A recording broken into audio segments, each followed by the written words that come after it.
present seem to be everywhere, from the silver screen to our television screens, and from stages in the West End to Broadway and beyond.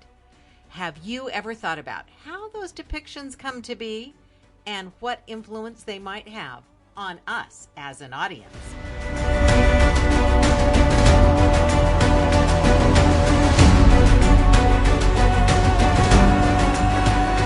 In the cold, dark months of January, some of us watch a little more TV than usual.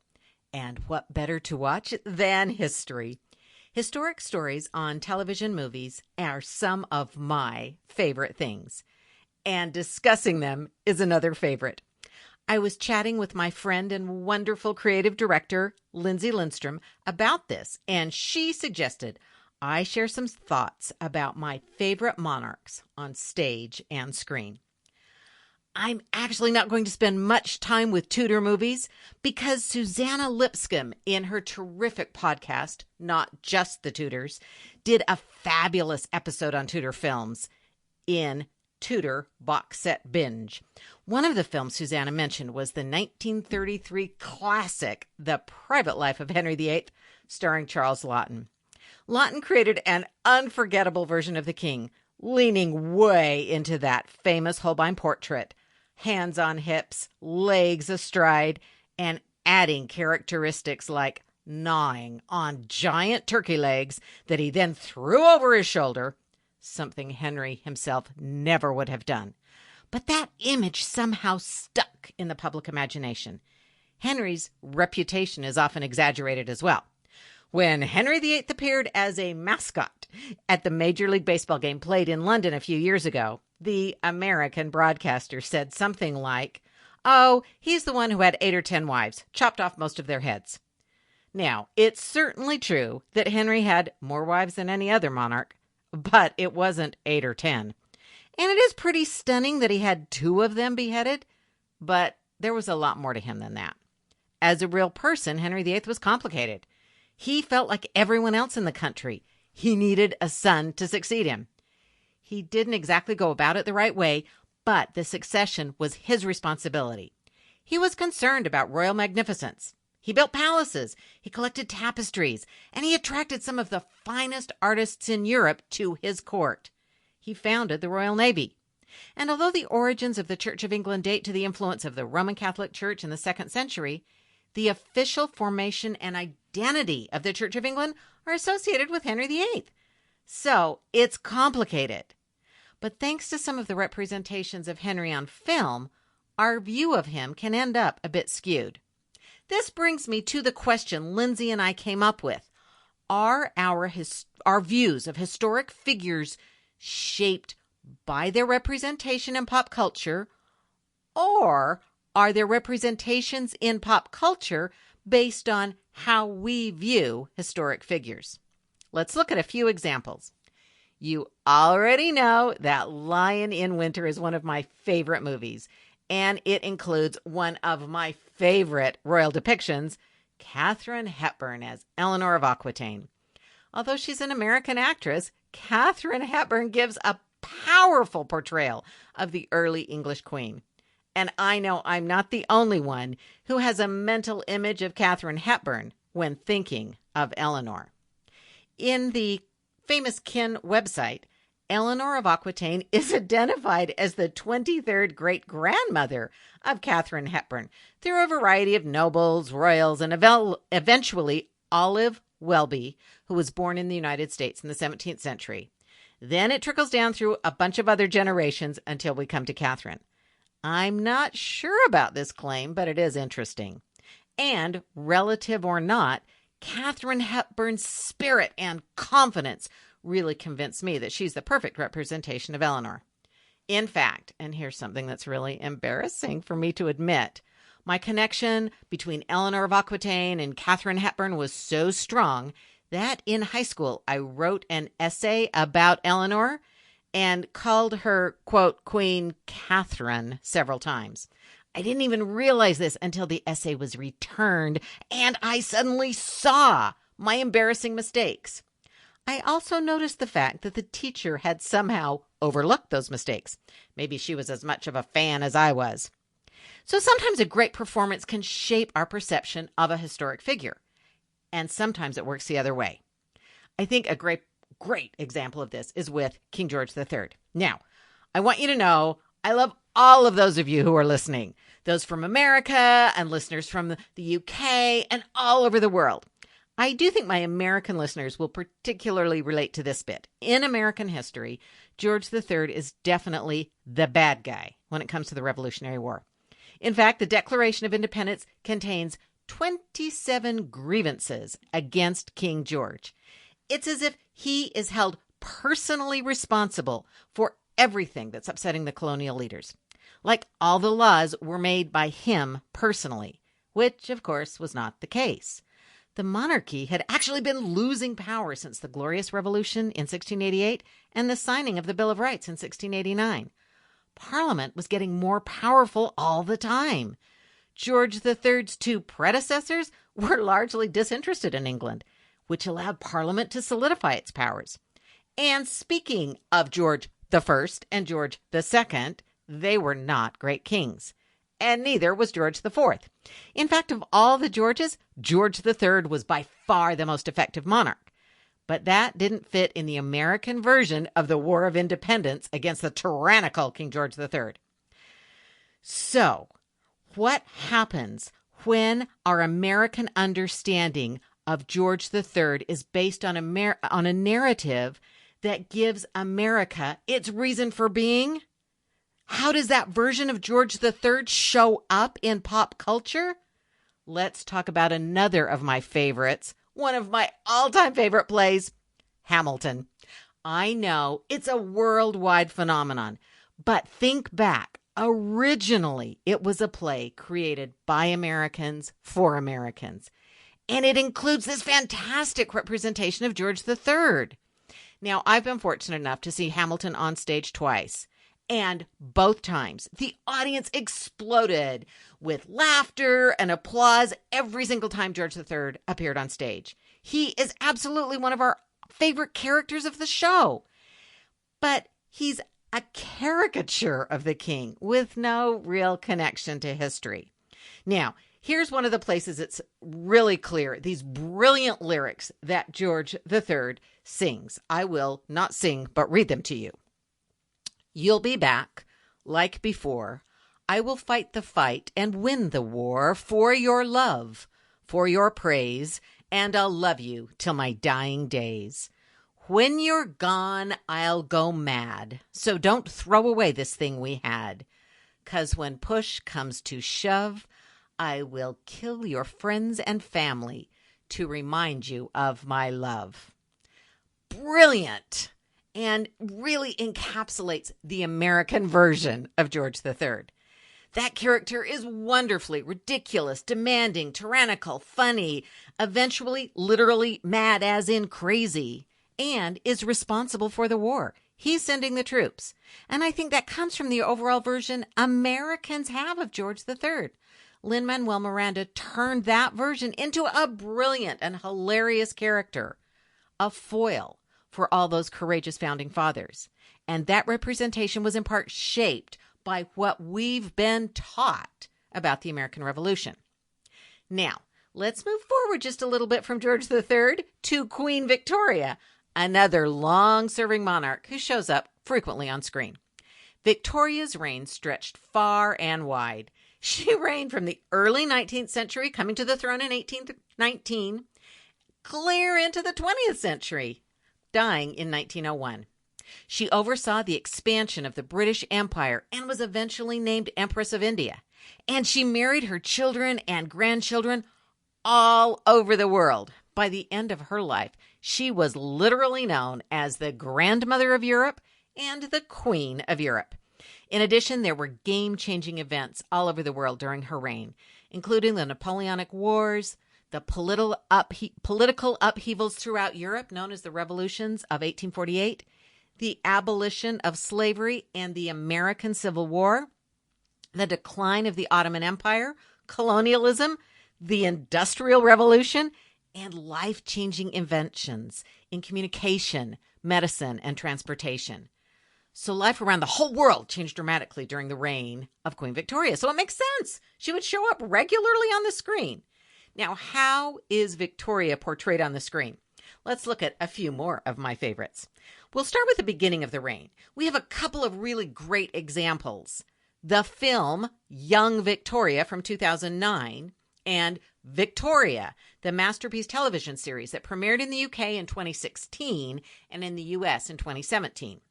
The third series of Victoria was shown in 2019, and I have to say it's not completely clear whether or not there will be another season. But in any case, for these two productions, they focus on the early life of Queen Victoria, and the women chosen to play the part of the Queen and the men chosen to play the part of Prince Albert are very British. In Young Victoria, the Queen is played by Emily Blunt, who was born and grew up in England. Her early roles and successes were at the Edinburgh Festival, West End Productions, and on the BBC. She won acclaim and several British awards before becoming known in America, especially after her brilliant role as Emily in The Devil Wears Prada. Likewise, her Prince Albert, Rupert Friend, was born in Oxfordshire in England. He trained at the Webber Douglas Academy of Dramatic Arts in London and was nominated for Most Promising Newcomer at the British Independent Film Awards. And you might have seen him as Mr. Wickham in the 2005 production of Pride and Prejudice, starring Keira Knightley. Now, let's turn to the BBC masterpiece production. Victoria is played by Jenna Coleman, also born in England. She was nominated for a BAFTA, which is British Academy of Film and Television Arts Award for Doctor Who. She recently performed at the Old Vic Theatre in London. Her Prince Albert is played by Tom Hughes, born in England, once again. His performing experience started in high school and the Liverpool Everyman Youth Theatre. He graduated from the Royal Academy of Dramatic Art in London. And here's a bit of trivia. In 2010, he was voted the 10th most eligible bachelor in Britain by Company Magazine. So what do all these fine actors have in common? They're British. Well, yeah, they're playing the British Queen and her Prince Consort after all, right? But the thing is, the actual Victoria and Albert were not exactly British. They were mostly German. Victoria is the final monarch from the House of Hanover, a German royal house whose monarchs were literally imported into England after the death of Queen Anne in 1714. From that point until Victoria came to the throne in 1837, the kings of Britain were also electors and dukes and then kings of Hanover. As women were bared from the Hanoverian throne at the time, when Victoria came to the throne of Great Britain, her uncle, the Duke of Cumberland, took the throne of Hanover. Victoria's father, the Duke of Kent, was the fourth son of our old friend George III, who was also a Hanoverian rather than British, something that feeds into his representations on stage and screen as well.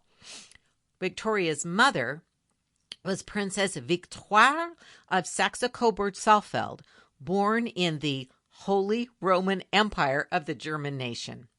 Victoire's first husband was Charles, Prince of Leiningen. They had two children, Karl and Feodora. After the death of her first husband, she was regent during the minority of Karl.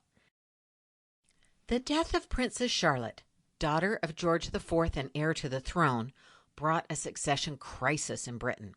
Prince Edward, the Duke of Kent and brother of the king, decided to leave his longtime mistress and get married, in hopes that his legitimate child could become heir to the throne. He married Princess Victoire on the 29th of May, 1818. They moved to Germany. When the Duchess became pregnant, they hurried to England so their child could be born there. On the 24th of May, 1819, the Duchess gave birth to Alexandrina Victoria in Kensington Palace. Prince Albert was born in Saxe-Coburg-Saalfeld in Germany. His parents were Ernst III, Duke of Saxe-Coburg-Saalfeld, and Louise of Saxe-Gotha-Altenburg. bit of trivia, records indicate that both Albert and Victoria, who were born in the same year a few months apart, shared the same midwife. Albert had an older brother, Ernst. His parents' marriage was not a happy one, and after the divorce, his mother was exiled from court. When he grew up, Albert attended the University of Bonn. Albert and Victoria were cousins, and their ambitious uncle Leopold promoted the idea of their marriage. Victoria's mother, Victoire, was sister of Albert's father, Ernst, and Leopold. As young Victoria moved closer to the throne, Leopold arranged for Victoria and Albert to meet. Victoria was considering several possible husbands, especially once she came to the throne on the 20th of June, 1837. As she was an unmarried young woman, her elderly male counsel thought she should hurry up and get married. Initially, she resisted attempts to rush her. When Albert visited for the second time in 1839, the two fell in love, supposedly, and decided to marry. They were married the 10th of February, 1840. The wedding of the Queen and her consort was celebrated in grand style. A London journal described the national sentiment as, quote, "We are going stark, staring mad. Nothing is heard or thought but doves and cupids, triumphal arches and whip favors, and last but not least, variegated lamps and general illuminations," end quote. Previous royal weddings had been small private ceremonies, but this wedding changed the mold. Victoria wanted the people in London to share the day with her. She decided the bridal procession should be seen by the public as she traveled to St. James's Palace. She invited more guests than had ever attended a royal wedding in the past. Instead of robes of state, Victoria decided to wear a white dress so she would stand out and be seen by all those guests, starting a lasting tradition that is still observed the world over. It's easy to see why this event would be irresistible for television and movies, and they certainly made the most of it. Elaborate sets, gorgeous costumes, fabulous lighting, magical moments. The perfect marriage for the perfect royal couple, Queen and Consort, future of Britain, played by British actors. Except, of course, the real Queen and Consort weren't. Although the four leads in Young Victoria and the masterpiece Victoria were born in England, Albert wasn't. Victoria was born in England, but her parents had to rush from their home in Germany so she could be.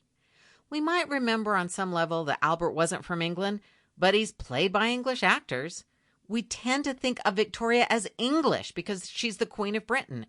So I think the portrayal of her is partly shaped by our views of her.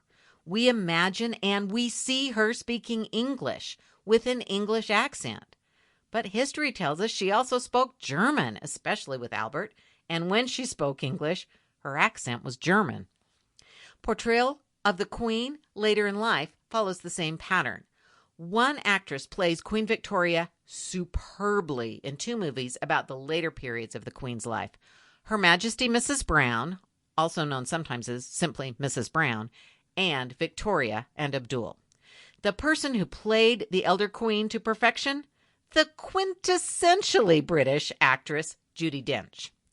She was born in England, performed with the Royal Shakespeare Company, the National Theatre, and at the Old Vic. She is a 10-time BAFTA winner, and in addition to playing Queen Victoria, has played the very English Queen Elizabeth I in Shakespeare in Love and M in the James Bond series. I'm not sure I can think of anyone who more thoroughly embodies Britishness. And her portrayal of Victoria, I think, does shape our understanding of that not-so-British queen. I think the screen representations of Victoria, from her wedding to her time as a widow and empress, are somewhat shaped by the British actors who play her. Now, I'd like to take us forward a bit more in time to when the royals consciously moved away from that German heritage and rebranded themselves as the Windsors. This was done during World War I, as the House of Saxe-Coburg and Gotha, descended from Victoria and Albert, experienced some pushback from a nation being attacked by Germany. King George V decided to abandon all titles held under the German crown and issue this proclamation, quote, "Now, therefore, we, out of our royal will and authority, do hereby declare and announce that as of the date of this, our royal proclamation, our house and family shall be styled and known as the House and Family of Windsor. Close quote. It was a time of rebranding for the royal family, and the image of the monarchy was at stake. George V proved himself during the war. He was known as a hard worker, and he was widely admired by the people of Britain and the Commonwealth. But there were some concerns about the next generation, especially the Prince of Wales. Prince Edward was known as a lover of parties and women, and his antics worried his father, the king, who said of him, quote, "After I am dead, that boy will ruin himself in 12 months." End quote. Things went from worrisome to worse when the prince became involved with the married Wallis Simpson in around 1934. News of the affair was kept out of the papers for a while in England, but it spread like wildfire elsewhere. When George V died on the 20th of January, 1936, Edward became King Edward VIII. In a sign of what was to come, photographers caught images of Edward breaking royal protocol by watching the proclamation of his accession at St. James's Palace with Wallis at his side. As the months went by, Edward expressed determination to marry Wallis Simpson, who had by this time divorced her second husband. Marrying a divorced woman conflicted with the teachings of the Church of England at the time, and the king's relationship with Simpson made him unpopular with the government. Eventually, the king was given an ultimatum: Wallis or the crown. He chose Wallis. Edward's younger brother, known as Bertie, was following a more traditional path, having settled down, gotten married, and produced 2 daughters. But he was reluctant to take the throne. Reportedly, he broke down in tears after his brother abdicated. One thing that plagued the new king was his stammer, which made speaking in public a nightmare. And this brings me to another of my very favorite movies, The King's Speech. In contrast to some of the more well-known royals we've looked at so far, the man who took the royal name George VI isn't a common focus or film or television. But The King's Speech told the story of the royals in a way that made them seem incredibly relatable. So right now, I just want to mention that as the current queen was named after her mother, both of them are known as Queen Elizabeth. So while speaking about this film, when I say Queen Elizabeth, I mean Queen Elizabeth, the wife and queen consort of King George VI, who later becomes known as the Queen Mother. Now, it actually turns out, a little bit of trivia here, that we know her as the Queen Mother for much longer than she was the Queen Consort. George VI's reign was relatively short, from December 1936 till February 1952. Queen Elizabeth survived her husband by 50 years, spending half a century as the Queen Mother. But let's go back to the reign of George VI. The story of The King's Speech is a relationship with Lionel Logue, a speech and language therapist. The movie explores a side of the king and queen we don't usually see, a personal side, highlighting a weakness that made the monarch feel he couldn't be a good leader. The personal nature of the portrayals, with moments where Bertie is rendered unable to respond to his brother's ridicule or his father's bullying because he can't get the words out, resonated strongly with people who have had similar experiences. Many of the responses to the movie used phrases like, quote, "A situation I have been in hundreds of times," quote, "I sympathize with Bertie in this situation because I experienced such situations in my younger years," quote, "Bertie is nearly always fluent when he is angry and cursing. So am I." Quote, "The film conveys a profound message of personal growth and empowerment." Quote, "I felt there was real emotional honesty and depth to this portrayal." And, quote, "Ultimately, for me, the film was a story about friendship and courage." Colin Firth, who plays George VI, described what he learned about the experience of having a stutter. Quote, It would determine what you ordered in a restaurant. It would determine how you answer the phone. If you had a task to do that day, you'd think less about whether your task is going to be fulfilled. Your only worry was about whether or not you could say it. That kind of experience is not unique to a monarch. That doesn't mean the movie had universal acclaim. Some objected to the way the time of the therapy was compressed and the way that the complicated portrayal of politics was made so uncomplicated in the film, with characters such as Churchill, Edward VIII, and even George VI himself being flattened just a little. But overall, much of the focus of the response was on the more personal nature of the portrayals. It was fascinating to see people who appear on the news standing on the balcony at Buckingham Palace, waving to huge crowds, portrayed as sitting in a very ordinary flat in London, making small talk with decidedly unroyal characters. I think this portrayal shapes the way we see George VI and Queen Elizabeth. Rather than simply being images of the monarchy, they are people with weaknesses and insecurities and problems that feel downright ordinary. It's one of the most immediately relatable portrayal of royal family members. Here are a couple of my favorite scenes. One is the consultation at Logue's flat when his wife unexpectedly meets the Queen. Now, at the same time, Logue is shown trying to hide and is in agony as he confesses to the king that, quote, "I haven't told her about us." As Mrs. Logue stammers, Your, Helena Bonham Carter as Queen Elizabeth elegantly explains without missing the beat, "It's your majesty the first time. After that, it's ma'am, as in ham, not mom, as in palm." It's a perfect moment, and I have never loved the Queen Mother or Helena Bonham Carter more. There's another powerful moment during the preparation for the coronation when the king is reprimanding Logue for not being educated enough to help and imagining that he will let his people down. It will be, he fears, quote, like Mad King George III. Going to be Mad King George the Stammerer, end quote. The king seems to be utterly bereft, but then he turns around and Logue is sitting in the coronation chair.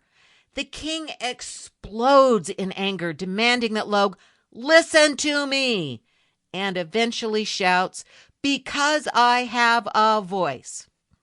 For just a moment, those words echo in Westminster Abbey. The king has a voice. Logue stands up and assures the man he insists on calling Bertie that he will make a good king. Those two moments are just a couple of my favorite scenes in a movie I am crazy about because it gives us a range of behaviors we don't usually associate with a king and queen. We see Queen Elizabeth chatting with Mrs. Logue, actually joking, quote, "I'm told your husband calls my husband Bertie, and my husband calls your husband Lionel. I trust you won't call me Liz." We see the King of England roll around on the floor, shout out the window, and participate in other unorthodox and decidedly unroyal activities to overcome his stammer. And we see him find his voice, and with gravitas and authority, announce the entry into the war and make an emotional connection to his family sitting nearby and to his people in homes across the country. The arc of the movie represents the arc of a country that is moving in what feels like an inevitable course into war. It's also the arc of a royal who becomes king against his wishes and successful against the odds. It's the arc of a couple who work together to help prepare him to lead the country in a dangerous time. And it's the arc of a man who works to overcome a challenge rather than allow it to define him completely.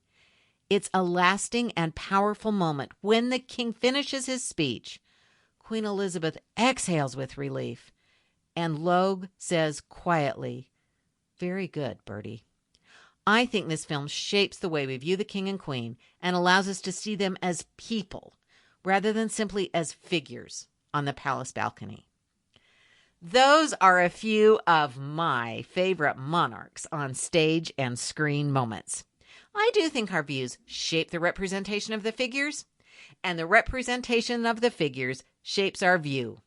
What do you think? What are some of your favorite royal depictions in pop culture? I would love to hear from you.